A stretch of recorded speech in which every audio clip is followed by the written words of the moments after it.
pessoal, estou gravando esse vídeo para falar um pouquinho sobre o contexto da nossa disciplina de tópicos educacionais em educação e igualdade étnico-racial. Então, eu vou falar um pouquinho dessa desigualdade racial no Brasil, vou falar de forma bem panorâmica, tá? Para depois a gente poder discutir melhor durante a disciplina e durante também as aulas online. Então, só para a gente situar o conceito de raça, né, que é um conceito que algumas pessoas não concordam, tá? Mas só para a gente entender que esse conceito de raça ele é biológico, né? Ele se refere ao ser humano. Inclusive tem aquela distinção de que existe apenas uma raça, a raça humana. E as diferenças mais comuns que nós temos com relação à raça é a cor da pele, tipo de cabelo, conformação facial e cranial, ancestralidade e genética. Então, a cor da pele, que muitas pessoas usam como um pressuposto de racismo para discriminar se uma raça é melhor ou não que outra, ele é apenas uma das características que compõem uma raça. Então, se formos pensar o povo africano, né, tem uma característica, o povo asiático tem outra característica, os brancos, os indígenas. Né? Mas, infelizmente, por causa dessas características, há essa divisão dos seres humanos em raças. Né? E essa construção ela é uma construção político-social, ela não é uma construção biológica. Tá? E desse fato de haver essa ideia de que existem algumas raças superiores às outras, que nós temos o racismo, né, que gera essa discriminação e essa segregação entre as pessoas. A etnia, que é um aspecto que nós vamos destacar na disciplina, que são aspectos socioculturais. Então, são as características de um grupo por seus aspectos socioculturais, sociais e culturais, tais como as tradições e a linguagem.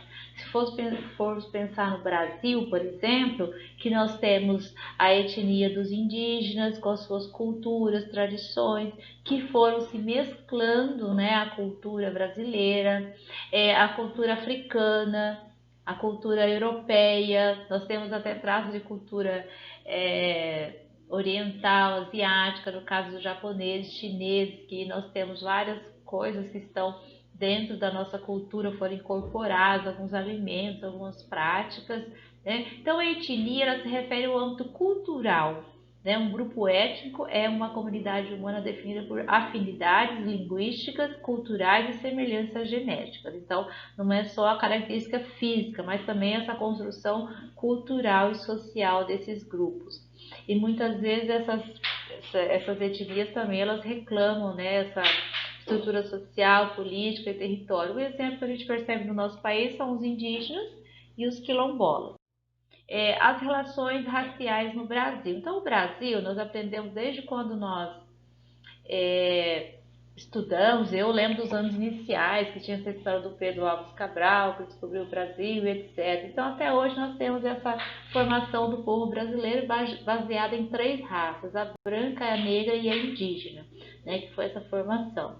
E a partir dessa formação do povo brasileiro, e eu vejo que isso não é da época que eu estudei. Se você pegar um livro, até gostaria de convidar vocês durante a semana, vocês analisarem, procurar um livro de anos iniciais que ensina a história da formação do povo brasileiro. Normalmente no terceiro, quarto, quinto ano, eles começam a ter essa parte da história do Brasil. E a gente percebe que o modo como é tratada como é contada, ainda há essa construção social baseada na ideia de que a raça branca, originária da Europa, ela é superior, que ela veio para o Brasil colonizar o Brasil, que os indígenas não queriam trabalhar para eles, não queriam ser escravos, que os negros foram trazidos da África para trabalhar. Ninguém conta, né?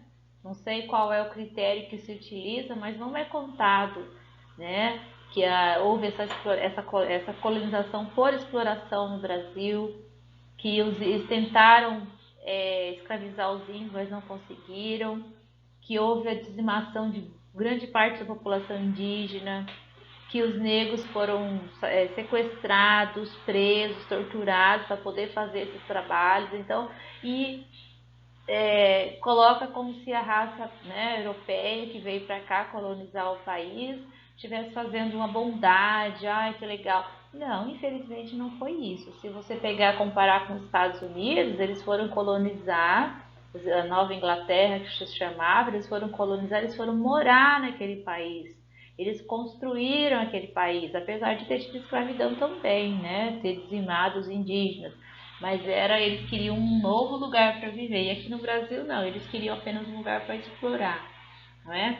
Então essa construção de que a raça originária da Europa, né? E você vê que é muito forte isso, né? Ah, eu sou descendente de italiano, de espanhol, como se você fosse descendente de outras raças, não fosse tão superior assim. Então é amparada em estereótipos racistas que constituem uma imagem negativa da população negra, tá? E também da população indígena. Aí associa ao primitivismo dos indígenas, também dos negros, à violência, que são raças mais violentas, associa a preguiça do indígena, a lascividade, que seria aquela sensualidade da mulata, a falta de caráter, que algumas raças têm mais ou menos caráter. Então, são algumas construções sociais, tá? Baseadas nessa ideia de que é uma raça superior. Aí nós temos o racismo, que ele deriva dessa ideia de haver essa raça superior. Então, esse racismo seria uma ideologia, uma falsa ideia dessa superioridade de uma raça sobre a outra. Então, dependendo das características da raça que é considerada superior, quem não se enquadra naquele padrão, ele é discriminado por várias questões, né? E é discriminado desde a infância, na escola, no trabalho, e a gente percebe isso no Brasil, um racismo estrutural, né? Porque é um termo usado para reforçar o fato de que há sociedades estruturadas com base na discriminação. Há um privilégio de algumas raças, não vamos falar da raça branca, sobre as demais. Então, se você comparar uma pessoa negra, uma pessoa branca que entra numa loja, o branco ele vai ser mais bem tratado, ele vai ter mais condições de estudar, de ter uma autoestima melhor, de ser mais aceito pelas pessoas na sociedade. Então, isso acontece não somente no Brasil, que favorece alguns grupos, né, como as pessoas brancas, e também desfavorece negros e indígenas. A gente percebe também que há uma discriminação com asiáticos, né, aqui no Brasil é muito forte, principalmente agora com a pandemia, mas de acordo com a nossa formação, que são povos que são genuinamente brasileiros, né, os indígenas que já eram daqui, os negros que foram trazidos para cá, que há esse preconceito, né, forte, e ele está entranhado na estrutura da sociedade. Enquanto se discrimina algumas raças, há um privilégio a outra raça. Então esse é o problema do racismo. Tá? E aí nós temos também uma negação do racismo. Então, sempre se pregou, e eu percebo que quando eu era mais nova, eu não tinha muito essa ideia que eu tenho de racismo como hoje. Por quê? Porque que dava falsa impressão que havia essa sociedade livre do preconceito, que o racismo, não havia esse racismo, e eu já sofri o racismo desse racismo disfarçado, que muitas vezes você fala, ah, mas você nem é tão preta assim, você não é tão assim. Então, porque dá essa falsa impressão de que não existe, né? Mas a gente percebe como é tratada as pessoas negras, as pessoas, né, pardas e negras no Brasil, e também os indígenas são tratados como pessoas de categoria inferior, de segunda categoria, né, porque eles não são daquele padrão, e esse padrão, infelizmente, ele é baseado nas características físicas dessas pessoas. Aí tem aqui também, eu até trouxe essa imagem, que é a paleta de cores, quando vai fazer aquela prova, né, da banca examinadora, do MEC, para você entrar no concurso público, ou para você entrar na universidade, eles vão olhar as suas características, né, que são esses fenótipos, né? Então, quais são as características que você tem que te dizem que você é negro ou não? Que nós temos pessoas de origem negra, mas que têm a pele clara, né? Mas às vezes o formato do cabelo, o formato do rosto, o nariz, a boca, ele é de uma pessoa né, com características negras. Então hoje há essa diferenciação, porque há também essas cotas e muitas pessoas que não seriam classificadas, né, se a gente olhar passasse na rua, não seriam classificadas como negras ou pardas, mas elas são filhos de pessoas negras, então elas também estariam contempladas nessa cota. E aqui, se a gente observar, no Brasil de uma época acontecia assim, né? Infelizmente é uma coisa que acontecia muito, os senhores, né, das fazendas, os donos dos escravos, quando era uma escrava que era bonita, que chamava atenção, às vezes, né, muitas vezes ela era estuprada e o filho, se ele nascesse com a pele mais clara ou branco e tal, ele poderia ficar morando como um escravo doméstico, morando na casa dos donos, né? E se fosse uma criança que nascesse com as características mais africanas, as características mais do negro mesmo, com a pele escura, ele ia para a senzala. Então, o racismo no Brasil também é de acordo com a tonalidade da sua pele. Se você tem uma pele mais clara, você tem menos chance de sofrer racismo. Se você tem uma pele mais escura, você tem mais chance de sofrer o racismo. Então, isso é um fato, né? Em outros países, não. Se você pegar aquela Meghan Markle, que casou com o príncipe, ela é da pele clara, o cabelo liso, mas ela é considerada negra. Aqui no Brasil, talvez uma pessoa com aquelas características não fosse considerada negra. Então, para a gente pensar também, que é muito subjetivo também essa questão do racismo no Brasil, né? Que algumas pessoas podem sofrer mais ou menos preconceito. Aqui eu trouxe também algumas ideias que houve essa tentativa no Brasil de negar as pessoas negras principalmente. Então, pensou-se por ser um país miscigenado, que houvesse essa mistura, né, da raça, que houvesse esse branqueamento da população, né, que houvesse essa mistura, não tivesse tantas pessoas negras. E uma coisa que é mais cruel ainda, mesmo a pessoa sendo negra, ela começa, né, porque ela percebe que ela não é aceita daquela forma. Ah, você, o cabelo não tá legal, vamos fazer uma chapinha, vamos fazer umas luzes, né? Agora tem a luz até loira, né? Então, aqui tem um exemplo para a gente pensar, né? Que a criança, quando pequena, ela vê que o cabelo dela é crespo, que não é igual da Xuxa, que não é igual da atriz. Então ela começa a ter vergonha daquele cabelo. A gente percebe crianças pequenas que querem alisar o cabelo, querem mudar, né, a aparência. Se a pessoa tem mais condição financeira, ela vai fazer uma cirurgia plástica para mudar as expressões do rosto. Então, esse exemplo que eu coloquei aqui dessas duas pessoas são pessoas que foram, né, fazendo tratamentos estéticos, foram mudando a aparência, clarearam a pele, clarearam o cabelo, para sair um pouco daquele perfil de pessoas negras. E a gente percebe que não é culpa delas, é culpa do sistema, que valoriza, né, as pessoas que têm a pele mais clara e desvaloriza quem tem a pele mais escura. E aqui é só para vocês pensarem, né, você conhece pessoas negras que passaram por esse processo de branqueamento a fim de se parecerem com os brancos? Né? E o pessoal fala, mas ele é racista, ele está mudando a cor. Mas será que ele é racista? Será que ele não está sofrendo a pressão da sociedade para ele mudar? É igual a questão da loira, né? Às vezes a moça tem até a pele mais escura, mas ela fica loira, porque a loira é mais valorizada na sociedade. Isso é imposição cultural, né, gente?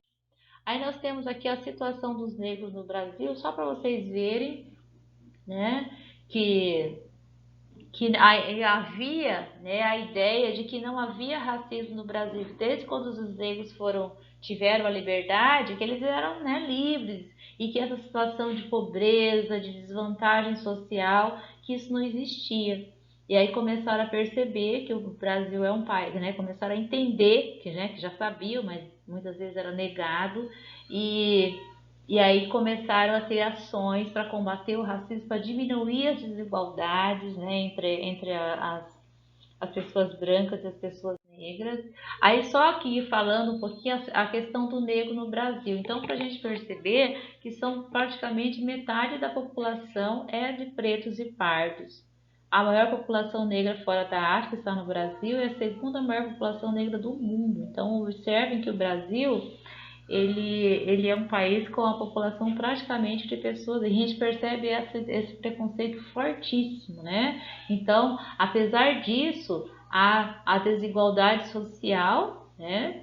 Isso é geral, mas com a pessoa negra é pior ainda. E baixa mobilidade social. Então, dificilmente a pessoa vai conseguir progredir, né, mudar de classe social.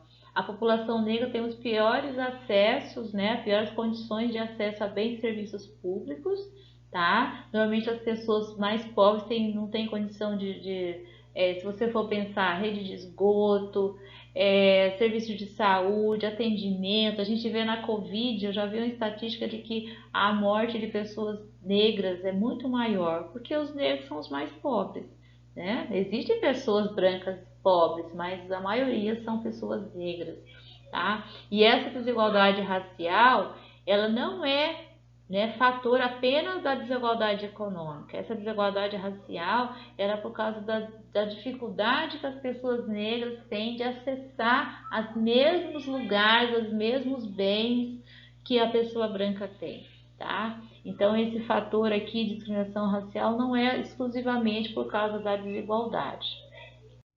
Aí nós temos aqui também, olha, com relação à educação, a população negra tem menos estudo que a população branca, o percentual de analfabetismo é maior e as crianças negras estão fora da escola, têm menos condições de ir para a escola do que as pessoas brancas. Com relação aos indígenas, também acontece o mesmo fenômeno, né? Que nós temos uma população ainda de aqui 345 mil pessoas, né? 2% da população brasileira são indígenas que estão nas aldeias, mas há outros que estão, né, na sociedade junto, porque assim, a questão do indígena é diferente do negro. O negro está na sociedade que eu digo assim, convivendo com todo mundo, não é? Mas os indígenas, eles reclamam o seu território, eles querem o espaço deles, querem as aldeias, querem a terra deles. É claro que tem os quilombolas que também reclamam, mas a maior parte das pessoas negras estão em várias questões aí, em vários locais. E os indígenas não, eles querem ter a propriedade das suas terras, porque eles têm esse contato maior com a natureza, mas há indígenas, né, nas cidades, professores, médicos e etc., em várias funções que vocês puderem imaginar. Então há também alguns indígenas que estão isolados. Aqui nós temos algumas informações, que não é o nosso foco, né? Aí nós temos também três categorias de indígenas: os totalmente isolados, né, que são aqueles que vivem em lugares que eles praticamente não têm contato. Esses dias eu vi uma reportagem de indígenas da Amazônia que o pessoal sobrevoou de helicóptero, né? São totalmente isolados, eles preservam a sua cultura né, praticamente intacta. Nós temos alguns que estão assim integrados parcialmente com a sociedade, né? Eles têm lá as aldeias, mas eles também têm essa integração maior com as pessoas da zona urbana, por exemplo, e nós temos os integrados, né, que estão em processo mais de integração com outras pessoas. Tá? Se a gente comparar, né, a situação do indígena desde quando foi descoberto o Brasil até hoje, a gente percebe que foi praticamente dizimada, praticamente não existe, porque aqui todos eram indígenas e os portugueses foram chegando e foram dizimando e foram conquistando os territórios e expulsando e matando esses indígenas. Tá? Aqui nós temos alguns exemplos de como ocorreu essa dizimação desses indígenas. Primeiro, por causa que as terras que eles moravam foram invadidas e eles perderam, né? Entravam com armas ou outras formas e foram ocupando esses espaços que eram dos indígenas, né? Muitos foram mortos por essas lutas e nós temos um fator também muito agravante que são as doenças, por exemplo, o sarampo, a Covid, são doenças que eles não têm imunidade. Então, por meio do contato deles com as pessoas brancas, eles pegam essas doenças, eles não têm essa imunidade e são mais suscetíveis a morrer. Né? Agora mesmo com essa questão da Covid, tem alguns que estão com visitas de pessoas que vão nas aldeias, visitas de garimpeiros, eles estão contraindo a doença e estão, né, eles não têm acesso aos mesmos bens, né, de serviço de saúde que outras pessoas têm. E também tem as tradições deles, né, que também são diferentes na forma de tratamento das doenças. Então aqui nós temos uma situação de das comunidades, mesmo antes da pandemia já era calamitosa. Né? Aqui nós temos alguns exemplos que a gente tem visto na televisão bastante, a questão do garimpo, da pecuária, né? A invasão de terras que eram demarcadas para os índios, muitos grileiros, etc., invadem essas terras. Então, cada vez mais está tendo essa fragilização dessas populações e eles não têm muitas condições de resistir. E também muitos são enganados, né, por fazendeiros, por organizações que falam que estão protegendo os indígenas e estão ali apenas para se aproveitar. Né? Às vezes entram ali na aldeia como amigos, mas sabe que tem alguma riqueza, algum garimpo, então começam a querer conquistar também para roubar, né? Porque sempre foi assim, né? Eles sempre traziam os presentes para enganar os indígenas, para roubar. Isso tem acontecido até hoje. Aí nós temos aqui algumas leis, né, ações voltadas para a proteção dos indígenas e dos negros, tá? Nós temos essa lei 10.639 e a 11.645, 2003, 2008, que falam sobre o ensino, né, da história dos indígenas e também da história dos negros, né, a história africana. Então já é uma conquista antiga, já muitas vezes na escola não é tratado exatamente do jeito que é colocado, mas já é uma conquista, né? A educação em comunidades de quilombos, e nós temos também a educação bilíngue, né, com os indígenas, que é uma outra conquista. Esse combate ao analfabetismo dessas populações negras, indígenas, ciganas e demais, as cotas nas universidades, né, as cotas raciais das ações afirmativas. Então, iniciou com as cotas raciais, deu toda aquela polêmica, tem cotas sociais, mas já é um avanço, onde a pessoa tem direito a, né, se for dessas etnias, eles têm direito à educação, acesso à universidade. Quem sabe que é o descompasso, né? Enquanto outras pessoas têm facilidade para entrar na universidade, os negros e indígenas, eles têm mais dificuldade. E também concurso público, que agora é uma coisa mais recente, mas também tem acontecido muito. Aí nós temos aqui para a gente pensar, olha, eu coloquei duas situações dos indígenas aqui. Uma situação onde eles estão passando fome, né? Até não está identificando a criança. Tem até aqui perto da nossa região tem algumas situações assim, onde eles estão praticamente passando fome, né? Não tem nada para comer, não tem condições nenhuma na aldeia e tem um exemplo aqui de valorização tal da cultura. Então, o que você sabe sobre a história dos indígenas do Brasil? Será que a história que você sabe é realmente a história deles? Do que ponto de vista que está sendo contado? O que será que está sendo omitido? Quais elementos da cultura indígena foram incorporados à cultura brasileira? Tem vários elementos aí que estão. Depois a gente vai conversar mais também sobre isso, tá? Aí nós temos a luta pela igualdade racial no Brasil, então a gente vai depois colocar isso mais, mas é só para a gente pensar, né? A história oficial, ela sempre relegou negros e indígenas um papel secundário, porque sempre privilegiou os europeus, as pessoas que vinham de outros países, dificultando o caminho em direção à sua inclusão social e criando um estado de desigualdade difícil de ser alterado. É muito difícil de vencer essa situação dos negros indígenas no Brasil, porque é uma coisa que parece que tinha dado um passo à frente e nós percebemos nos últimos anos, parece que está tendo um retrocesso, porque tinha diminuído, as pessoas tinham ficado mais quietas. Hoje a gente percebe o racismo assim na boca das pessoas, entra em qualquer rede social, a crítica muito forte, né, às pessoas, então isso é muito complicado. Quanto à situação do negro, precisamos entender que há uma discriminação sim, né? Não tem essa história que brasileiro não é racista sim. Muitas vezes o racismo que a gente percebe no Brasil não é o mesmo, por exemplo, nos Estados Unidos. Lá o racismo é mais escancarado, as pessoas falam, recusam que a pessoa entre no lugar, na loja.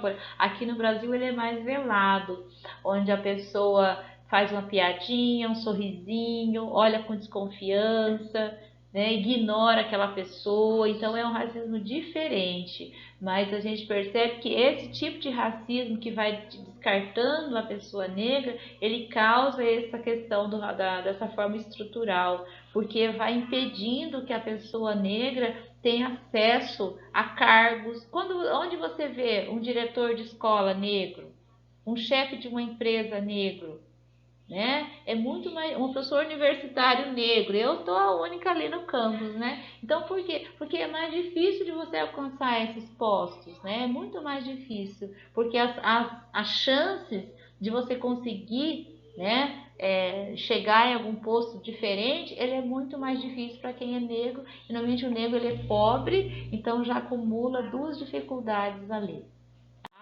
Depois nós temos aqui também, ó, há uma ação silenciosa do preconceito que mantém os índices de desigualdade em patamares inaceitáveis para um país como o nosso. Ah, são os democráticos. Mas que democracia é essa que uma pessoa, pelo simples fato dela ter uma cor diferente, uma raça, uma etnia diferente, ela não pode ter acesso aos mesmos serviços, às mesmas vantagens que outras teriam? Aí quando tem uma pessoa, eu acho isso ofensivo até. Ah, o primeiro presidente negro, o primeiro não sei quem negro, que é uma pessoa, a primeira apresentadora de TV, a primeira protagonista. Por quê? Porque é uma coisa tão inédita que as pessoas ficam comemorando. E não deveria ser assim. Deveria ser uma coisa natural. Não tem que falar, olha, nós temos. Por que, que as pessoas ficam admiradas em ter a primeira apresentadora negra? Porque não tem outras pessoas negras naquele lugar. Quando teve a Thaís Araújo, a primeira protagonista de novela, foi a Fé. Nossa, gente, isso não deveria ser assim. Isso infelizmente acontece e isso causa marcas profundas em todas as pessoas que pertencem àquele grupo. Eles ficam vendo aquilo e falam, gente, eu nunca vou conseguir, porque uma só conseguiu. Então é uma coisa muito complicada. Então nós percebemos aqui que a desigualdade evidencia uma estrutura cultural e social que acaba por mascarar uma discriminação mais profunda. Tem a desvalorização da pessoa, a desumanização e desqualificação. Tivemos aquelas piadas de jogadores de futebol que as pessoas gritavam no campo, sabe? Jogavam banana. Então isso é uma desumanização, uma desqualificação. Tivemos esse episódio recente do entregador de comida, que ele foi discriminado, que a pessoa passava a mão no braço, olha, eu tenho essa cor, você não tem. Então isso é uma desqualificação da pessoa. E aí outra coisa que vai acontecendo, o não reconhecimento simbólico das tradições. Se discrimina a religião africana, a comida africana, o carnaval é africano, então ele tem origem africana, o samba ele é inferiorizado, que ele não faz parte daquela elite. Então a gente percebe vários itens da cultura que por fazerem parte daquele grupo, eles também entram nesse pacote de inferiorização. Tanto da pessoa quanto da sua cultura, do seu modo de ser. Tá? Então nós temos também, com isso, a baixa representatividade de negros e indígenas. É uma coisa que antes eu também não me ligava, eu não dava muita bola. Ultimamente eu me incomodo quando eu assisto o jornal e tem uma apresentadora, eu conto, tem dia que eu conto. Eu assisto a Globo News de manhã e eu conto às vezes, olha, tem um momento que eles fazem Giro Brasil. Até no Nordeste é uma loira que apresenta o jornal. Então, para você ver que parece que já é selecionado aquele... não tem uma pessoa acima do peso. Sabe? Então, para você perceber que há esse preconceito, né? Tem que ter aquele padrão europeu, loiro, alto e etc. Então, aqui a gente percebe a influência dos meios de comunicação nessa inculcação, que olha, você faz parte desse padrão, então você pode. Então você percebe até os heróis. Você não tem heróis negros, né? Você não tem protagonistas famosos, né? Você aqui no Brasil 2 ou 3, né? Americanos até que tem um pouco mais. Tá? Então a mídia ela influencia a maneira pela qual as pessoas percebem e representam o mundo, porque as pessoas não se veem representadas ali naquele filme, naquela novela, naquele comercial, naquele jornal, tá? E a TV assim, o fato de estar na TV, de estar na internet, de estar ali falando com as pessoas, a pessoa fala, nossa, olha, tem só uma apresentadora, é Maju, é não sei quem. Então a gente percebe assim, que hoje há um pouquinho disso, mas é muito pouco, porque se nós temos metade da população que são negras, metade de tudo que tem deveria ser com negros também. Ah, nós temos aqui alguns exemplos de indígenas, olha, que são né, representativos. Nós temos aqui alguns, esse primeiro aqui são deputadas. Aqui nós temos uma representante indígena que também entra na política. Nós temos um grupo representante do LGBT+, não sei como é que está agora falando, também indígenas. Então a gente percebe alguma representatividade, mas é muito pouco, gente. Se vocês olharem, é pouquíssimo. Aí nós temos o exemplo aqui também de personagens de filmes, né? Eu não peguei nenhum brasileiro porque eu não achei. Nós temos aqui na propaganda, eu acompanho muito catálogo